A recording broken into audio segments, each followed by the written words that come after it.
So welcome to another video of mine.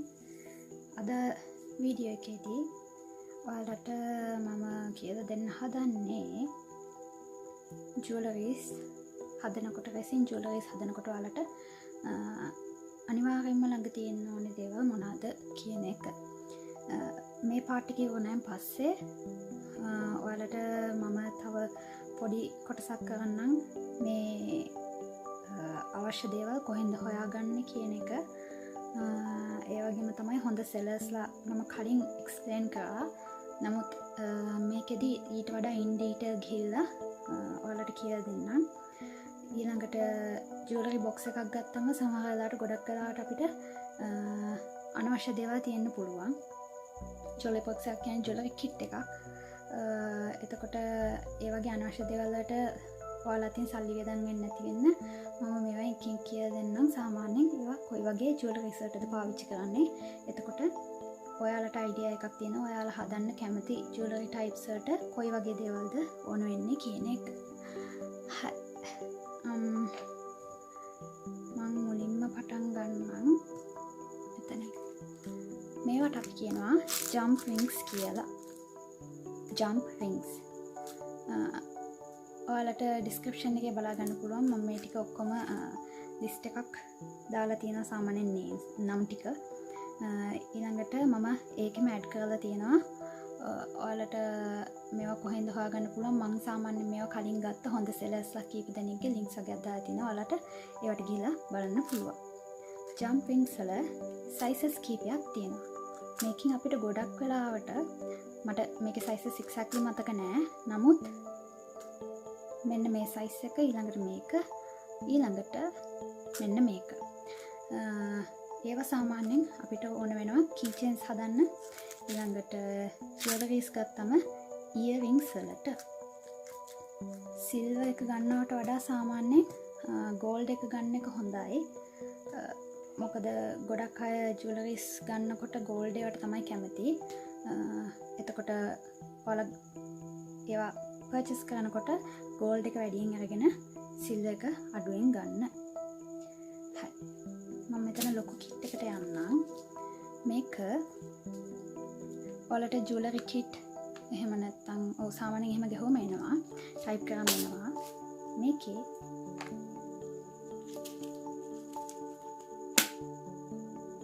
මෙන්න මෙහෙම pin එකක් තියෙනවා. සාමාන්‍යයෙන් මෙන්න මේ pin එක පාවිච්චි කරන්නේ අපි සාමාන්‍යයෙන් beads jewelry වලට add කරනවා නම් ඒ beads මේකේ එක දිගට එකතු කරන්න තියෙන. මං ගාව beads නැති හින්දා මං normal මේකක් ගන්නම්. මෙන්න මේ වගේ තියන්න තමයි තියෙන්නේ. එතකොට මේකට beads කීපයක් එතකොට උඩට දාන්න පුළුවන් එකින් එක. දාලා ඉවර වෙලා curve කරලා මේ ඉවර කරන්න පුළුවන්. ඊළඟට මෙන්න මේ part එකයි ඔයාලා දන්නවා studs කියලා කියනවා. අපි දන්න normal જાතිය කාඹු. මම ගම් එක ගාලා අලවලාම් පෙන්නන්නම්. ගොඩක් වෙලාවට මේක resin use කරනවට වඩා ගම් එකක් use කරලා අලවන එක තමයි හොඳ. ඊළඟට මේක අපි සාමාන්‍යයෙන් දන්නවා එල්ලෙන කාඹු කියලා කියන්නේ. අපි කියන්නේ එල්ලෙන කාඹු එහෙම නැත්නම් dangling earrings. ඒවට ඕන වෙන්නේ මේකට කියනවා fish hook කියලා. fish hook. මේකෙදි මෙන්න මේ යට කොටස තමයි අපි open up කරන්නේ. මම ඒකත් පෙන්නන්නම්. කලින් වීඩියෝ එකේ තිබුණාට සමහර වෙලාවට ඔයාලට ඒක clear නැතුව ඇති. ඊළඟට තියෙනවා අපිට jump rings එක එක sizes වලින්. සාමාන්‍යයෙන් මේ size එක යන්නේ necklace වලට.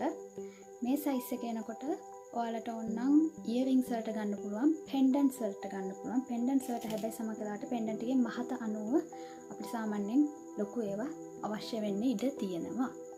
මේකට අපි කියනවා lobster claw කියලා. lobster claw. මේක necklace එකේ part එක. එහෙම open වෙන්න තියෙන්නේ. මේක ඔයාලා දැකලා ඇති. මේකත් necklace එකකට තමයි අයිති වෙන්නේ. මේක අපිට open කරන්න පුළුවන් මෙන්න මෙහෙම. පාට් දෙකක් තියෙන්නේ. මේක චේන් එකේ එක කොටකට, මේක චේන් එකේ අනිත් කොනට තමයි එන්නේ. එතකොට මේක සාමාන්‍යයෙන් චේන් එකට ඇඩ් කරනකොට අපිට මේකේ ඕපනින් එකක් තියෙනවා මෙතන. ඒකෙන් හින්දා අපිට චේන් එකට දාලා ඇඩ් කරගන්න පුළුවන්. බැරිලාකත් මෙතන ඕපනින් එකක්. ඒ කියන්නේ අපිට මේක මෙහෙම අරගන්න බැරි වුණොත් එහෙම අපිට ජම්ප් රින් එකක් මේකට පාවිච්චි කරන්න පුළුවන්. ජම්ප් රින් එක ඇවිල්ලා සාමාන්‍යයෙන් කොටස් එකට එකතු කරන්න තමයි ගොඩක් වෙලාට පාවිච්චි වෙන්නේ. මේකට අපි කියනවා lobster claw clamp කියලා. lobster claw clamp. මේකේ අපිට ඕන නම් මේක ගොඩක් වෙලාට පාවිච්චි කරන්නේ bracelets එහෙම හැදුවම. එතකොට කරන්නේ මම මේක අරගන්නම්. bracelets එහෙම ගත්තම ඊට වඩා ඝන කමයිනේ. අපි මෙහෙම තියලා මේක clamp කරනවා. ඒ කියන්නේ plier එකක් අරගෙන මේ දෙක එකට එකතු කරනවා. එතකොට ඒකට කොහොමද කියන්නේ? I hope you understand. මේක මෙහෙම අරගෙන අපිට ඕන එකට තියලා මෙහෙම තද කරන්න තියෙන්නේ. අපි key chain එකක් ගත්තොත් එහෙම tassel එකක් මේකට attach කරලා මෙතනින් key chain එක මෙතනට attach කරන්න පුළුවන්. ගොඩක් වෙලාවට මේ claw clamp එක පාවිච්චි කරන්නේ එක්ක tassels වලට එහෙමත් නැත්නම් bracelets වලට. හරි. ඒ ටික තමයි අපිට තියෙන්නේ. ඊළඟට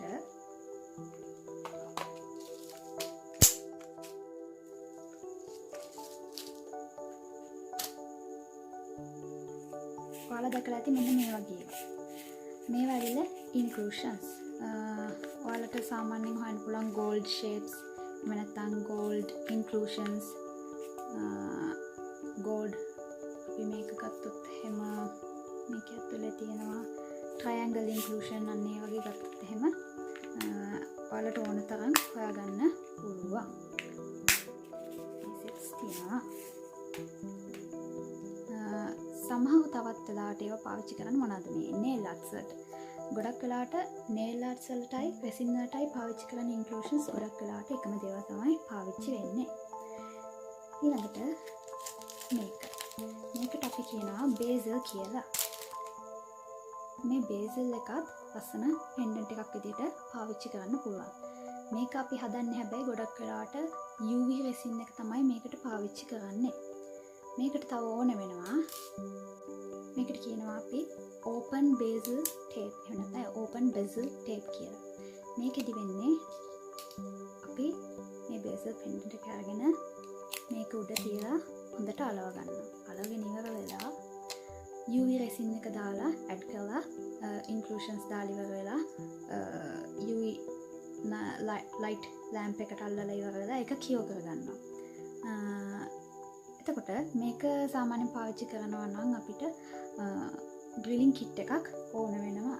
drilling kit එක මොකක්ද කියලා දන්නේ නැති කට්ටිය ඉන්නවා නම් දැන් ඔයාලට pitch එකක් පේනවා ඇති drilling kit එකක. ඒක තමයි drilling kit එක කියන්නේ. අපිට දැන් මේක අපි හිතමු කරඹුවක් විදිහට පාවිච්චි කරන්න ඕන. මේකට අපි අනිවාර්යෙන්ම එක්කෝ fish hook එකක් හරි attach කරගන්න ඕනේ. එහෙම නැත්නම් jump ring attach කරගන්න වෙනවා. එතකොට ඒකට hole එක drill කරගන්න තමයි drilling kit එක ඕන වෙන්නේ. එතකොට ඊළඟට resin දාලා කියවුණායින් පස්සේ අපිට මේක ගලවලා ගන්න පුළුවන්. resin එක කියෝ වෙලා තියෙන්නේ. මේ pendant එක ලස්සනට තියෙනවා. මේකට ඇලවෙන්නේ නැහැ. chains ගොඩක් අඩුවට තියෙන AliExpress එකේ ගන්නකොට බලලා ගන්න. මම කලින් එකක් ගත්තා. හරි ලස්සනට තිබිච්ච chain එකක්. නමුත් ඒකේ මේ වගේ holes තිබුණේ නැහැ. ඒකින්ද ටිකක් ලොකු අමාරුවක වැටෙනවා. jump rings එතකොට lobster claws එහෙම attach කරන්න ගිහිල්ලා. මේවා silver color, මේක gold, silver color and rose gold තමයි තියෙන්නේ. එතකොට මේක ඇවිල්ලා key chain එක එහෙම නැත්නම් key ring එක කියලා කියනවා. මේක අපි attach කරනකොට jump ring එකක් එක්ක attach කරන්නත් පුළුවන්. ඊළඟට අපිට set එකක් වෙනවා glass pieces ටිකක් එක්ක. මේ වගේ glass pieces ටිකක් එක්ක pendants වගේක් වෙනවා. ටිකක් ancient type. එතකොට මේ ග්ලාස් එක මේකට හරියටම ෆිට වෙනවා. මේක ගත්තොත් එහෙම heart shape මේ වගේ ගානට සෙට් වෙනවා. මේකේ මම රැසින් ලේයර් එකක් උඩින් දාලා තියෙන්නේ. ඒකින්ද තමයි සුදු පාට තියෙන්නේ. නැත්නම් මේ වගේ empty space එකක් මේකේ මැද තියෙන්නේ. ඔයාලට ඕන නම් මේකටම රෙසින් කලර්ස් හරි මොනවා හරි දාලා අර glass piece එක attach කරන්න පුළුවන්.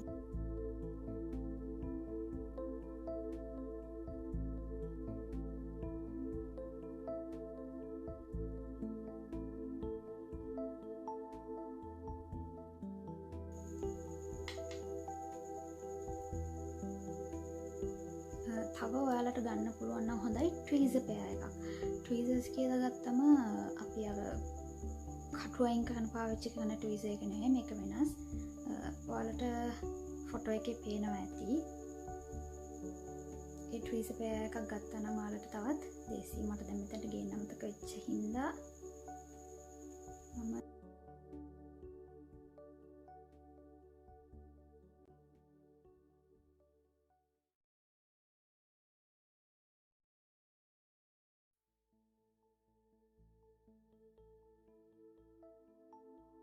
මේකට තව රෙසින් බින්දුවක් දෙකක් දාලා මෙන්න මේ ග්ලාස් බීඩ් එක තියලා සෙට් වෙන්න තියන්න. ඔයාලට පේනවා ඇති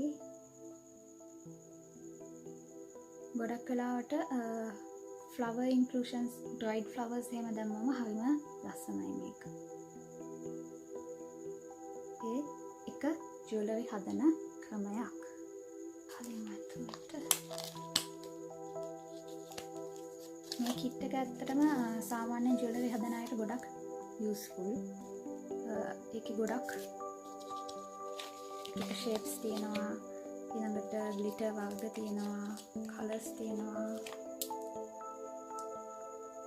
තියෙන අමවුන්ට්ස් පොඩි. ඒ වුණාට ජුවලරිස් හදනකොට සාමාන්‍යයෙන් අමවුන්ට්ස් ගොඩක් යන්නේ නෑ. ඒකින්ද මේ කිට් එක හොඳයි. හරි. ඊළඟට ඔයාලට චේන්ස් ගන්න පුළුවන්. මේක ඇවිල්ලා ලෙදර් චේන් එකක්. මේකේ ඔයාලට කිසිම දෙයක් හදන්න කරන්න නැහැ. පෙන්ඩන්ට් එක හදලා හතුවට දාන්න විතරයි තියෙන්නේ. මේක ඔක්කොම normally හදලා තියෙන full chain එකක්. මේකට ඔයාලට silver jump ring තමයි පාවිච්චි කරන්නේ. මොකද මේකේ තියෙන්නේ silver parts හින්දා. ඊළඟට පොඩි ට්‍රික් එකක් කියලා දෙන්නම්. සාමාන්‍යයෙන් මෙන්න මේ වගේ මෝල්ඩ් එක ගත්තම මම දැන් මෙතනට එකයි ගත්තේ. මේකෙන් සාමාන්‍යයෙන් පෙයා එකක් එනවා, දෙකක් එනවා. මේක ගත්තයින් පස්සේ ඔයාලට මේකෙන්ම 3ක් ගත්තොත් එහෙම ඉයරින් පෙයා එකයි ඊළඟට පෙන්ඩන්ට් එකත් සේම් ෂේප් එකකින් හදාගන්න පුළුවන්. ඔයාලා කියන්නේ ගොඩක් බිගිනර්ස් ලෙවල් එකේ ඉන්නවා නම් ඔයාලට ඒක try කරන්න පුළුවන්. එතකොට එකපාරට එක ජුවලරි සෙට් එකක් හදන්න පුළුවන්.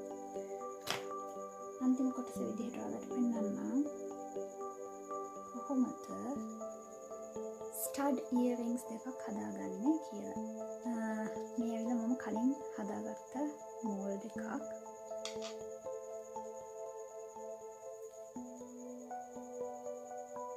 අස්සන්ට තියෙනවා එක.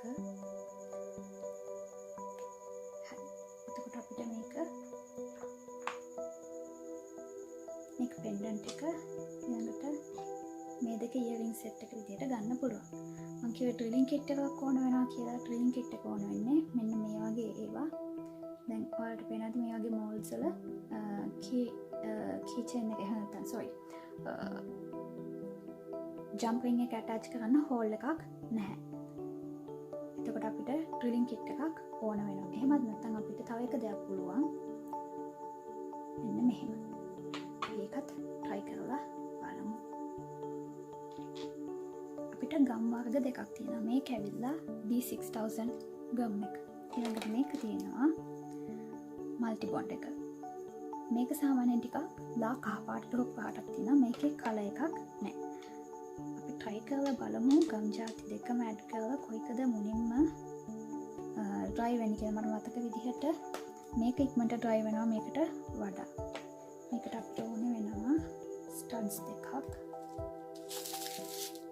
මගාව ඩ්‍රිලින් කිට් එකක් නැති හින්දා මං කරන්න හදන්නේ ජම්පින් එක මේකට ගම් ගාලා අලවන්න. අපි බලමු මේක හරියයිද කියලා.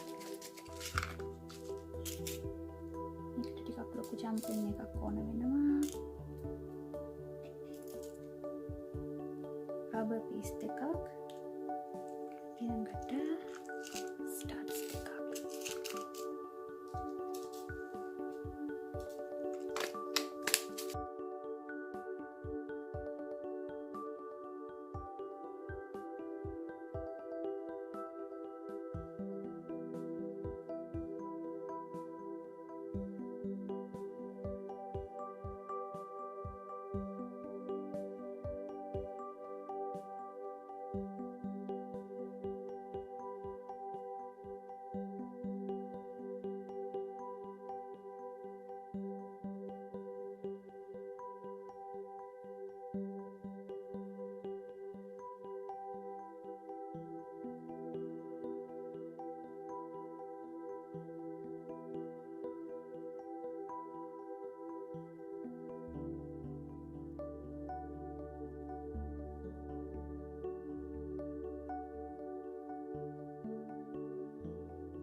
ඔයාලා ජුවලරිම බිස්නස් එකක් කරන්න හිතාගෙන ඉන්නවා නම් ඔයාලට ජුවලරි කාඩ්ස්, ඒ කියන්නේ ජුවලරි හෝල්ඩ් කරන කාඩ්ස් පර්චේස් කරන්න වෙනවා. මොකද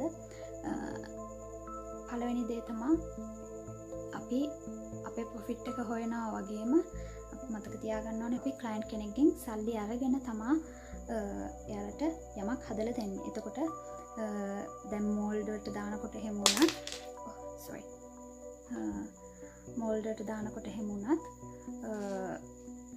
ඔන්න ඔහෙ තව චුට්ටක් මේකින් ඉතුරු කරගන්න පුළුවන් කියලා බාගෙට දාන්නන්නේ වගේ දේවල් නම් කරන්න හිතන්නවත් එපා. මොකද එකක් ක්ලයන්ට් අපි ගැන විශ්වාසය තියලා තමයි අපිට සල්ලි දෙන්නේ. අපේ ප්‍රොඩක්ට් එක අපි දෙනකොට හොඳට දෙන්න ඕනේ. මේ ටික තමයි අපි සාමාන්‍යයෙන් ජුවලරි බිස්නස් එකක් පටන් ගන්නවා නම් ඕන කරන දේවල්. ඔයාලට මේ ග්ලාස් පීසස් ටික මේක ස්ටික් කරන්න පුළුවන්. මොකද ඒක ටිකක් එක්ස්පෙන්සිව් සහ ඒ වගේ මේක අත්‍යවශ්‍ය නැහැ. ඊළඟට අපි ගත්තොත් එහෙම කලර්ස් මෙටලික් හරි එහෙමත් නැත්නම් ගොඩක් වෙලාට මේක මම දැන් හැදුවේ මෙටලික් පිග්මන්ට්ස් වලින්. මේ තියෙන්නේ නෝමල් ඔයාලට පේනවා ඇති මේක එහෙම ලොකුවට හදට කලර් එකක් නැහැ. මේකේ තියෙන්නේ නෝමල් රෙසිනුයි මෙටලික් පිග්මන්ට් එකක මික්ස් එකක්. මේක තනිකරම මෙටලික් පිග්මන්ට් එකෙන් තමයි හදලා තියෙන්නේ. ඔයාලට ෂයින් එක දැක්කම පේනවා ඇති.